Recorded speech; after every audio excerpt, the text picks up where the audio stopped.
Oily skin owners, you know how it is. Your face is a mirror ball, everything you touch gets oily, makeup slides around. Here are my top skincare and makeup tips for oily skin. It's Michelle of Lab Muffin Beauty Science, Chemistry PhD, Cosmetic Chemist, and Shiny Person. I live in Australia, which gets hot and humid, and I'm a YouTuber who has to film in front of very hot lights. So I'm pretty experienced at dealing with oil. Here's what I found works. Tip 1. The first thing you want to check is your skin actually oily? Oily skin is genetic, but sometimes the wrong skincare routine can irritate your skin, and that can make oily or even dry skin leak out a whole bunch of oil. So it might look like your skin is oily, even if it's not. Oily skin can also be dehydrated, which means it's lacking water, even if there's too much oil. This leads to a pretty common dry but oily situation where your skin feels tight and dry and cracked, but it's also covered in oil. A lot of people who think they have dry skin actually have dehydrated skin. Unfortunately, my skin is truly oily, technically oily and normal since my cheeks are more towards normal. And having skin that's prone to becoming dehydrated, combined with a bad skincare routine, made my oily skin even oilier. So the first thing to do if you're frustrated with too much oil is to make sure that you're not accidentally making the whole situation way worse. If you want a really detailed guide to doing a skin evaluation and a rundown of the different skin types and conditions, I've done one in my guide to basic skincare. So let's say you've confirmed that your skin is actually oily, what can you do? Tip number 2, wash your face gently. It's very tempting to wash with harsh cleansers to cut through the oil and try to dry it out. Don't do this, this is a trap. Harsh cleansers will strip away both oil and your natural moisturizing factor or NMF. This is a collection of chemicals that are naturally in your skin, they hold onto water and keep your skin hydrated. They're your skin's natural humectant moisturizer. Harsh surfactants can also warp the shape of proteins in your skin, leading to loss of water. Again, dehydrated skin. Now, your skin has evolved to be very responsive to its water content. When your skin's dehydrated, it's triggered to produce more oil to keep your skin conditioned, which means more of that whole mirror ball situation. It's a vicious cycle. So gentle cleansing is the way to break out of this. If your skin feels tight and dry after washing, you are probably overdoing it. It should feel soft and plump, and if you're used to bone-dry clean skin after washing your face, gentle washing might actually feel like your face isn't clean. It does take some getting used to.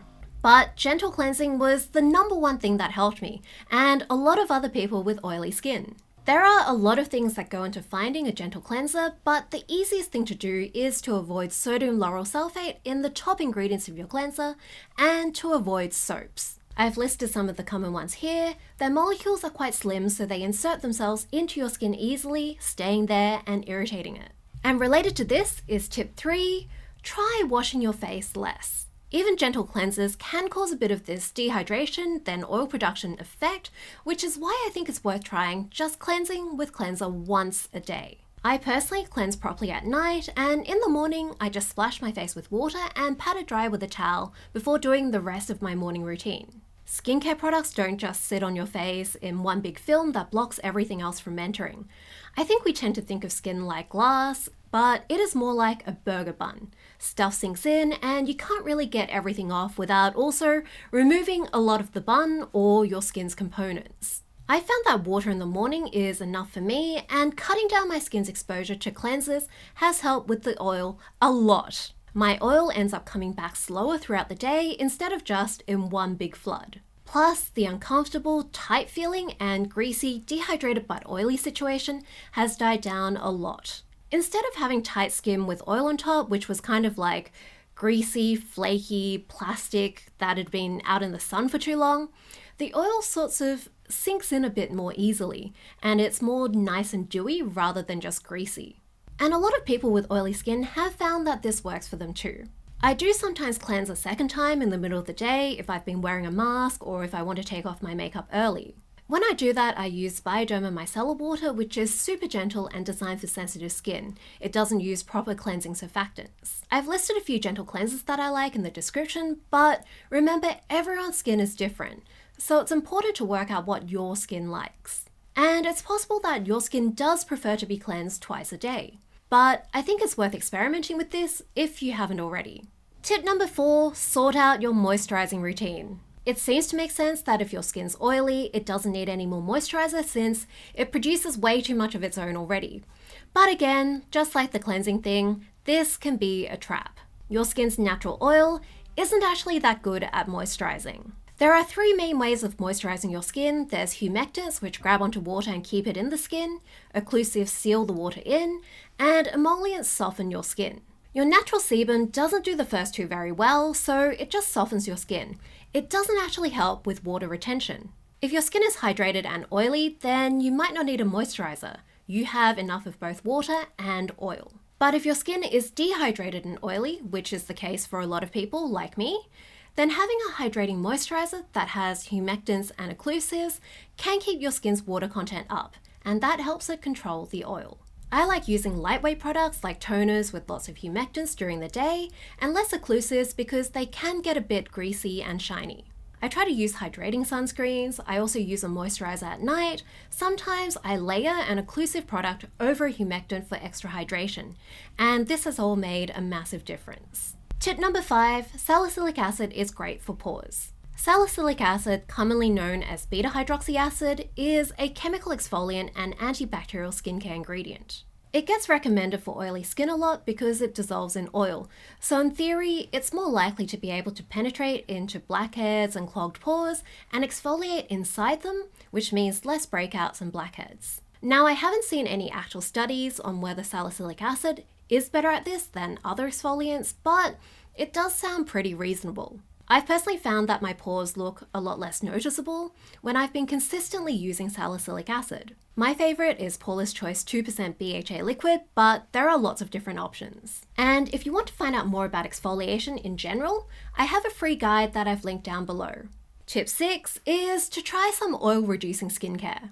Unfortunately, there aren't that many skincare ingredients that have been found to reduce oil on your face. And for the ones where we do have some evidence, there's usually only a single study. So it isn't very reliable and they might not actually work. But if you want to try some anyway, here's the stuff with the most evidence. There's one study where a 2% niacinamide serum reduced the amount of oil on people's faces. Niacinamide is a pretty good option because it does a lot of other stuff as well. Another study found that a plant extract of saw palmetto in a cream reduced oiliness. Some vitamin A derivatives like retinol and tretinoin might be able to reshape the ducts that your sebum flows out from, and that can mean it cuts down on the oil pooling on your face. Clay is also good at soaking up oil, but you do need to use it regularly to get the benefits because it is pretty temporary. Although not super temporary, usually a clay mask twice a week works pretty well. Tip number 7 is to get the right translucent powder. Translucent powder is one of the most essential products in my routine for soaking up oil. These powders don't look too obvious on your face, so it's really good if you don't like to wear obvious makeup, and you can just use this over your sunscreen as well. The ingredient that I found works best for me is starch, so I'm always looking for starch high up in the ingredients list for any translucent powder. I've also tried using cornstarch from the grocery store, which actually works reasonably well, although a proper product is a lot easier to use. There are also some powders that have clay, which tends to be pretty good at soaking up oil too. One thing you can try is commonly called the Wayne Goss method, where you put a layer of powder under your foundation, so it soaks up the oil before it gets to the surface and even before it gets to your foundation, so that means it won't slide around as much. I use a big fluffy brush to try to concentrate the powder on my T-zone, which is the forehead and the nose, and also these bits around my nose, which tend to get shiny first. Tip number 8 is to try dewy makeup. It has been so ingrained into my head over the years that matte is the way to go with makeup for oily skin, just to beat the mirror ball into submission. But I've actually found that dewy makeup works a lot better for me. When I do get oily, the contrast between the oily and the non-oily bits isn't quite as obvious, so I look more healthy rather than patchy. I usually add highlighter on the tops of my cheeks and the tip of my nose, and a little bit of my forehead as well. Then I put starch powder lightly on top and keep topping up that starch powder as needed throughout the day, and that seems to work pretty well.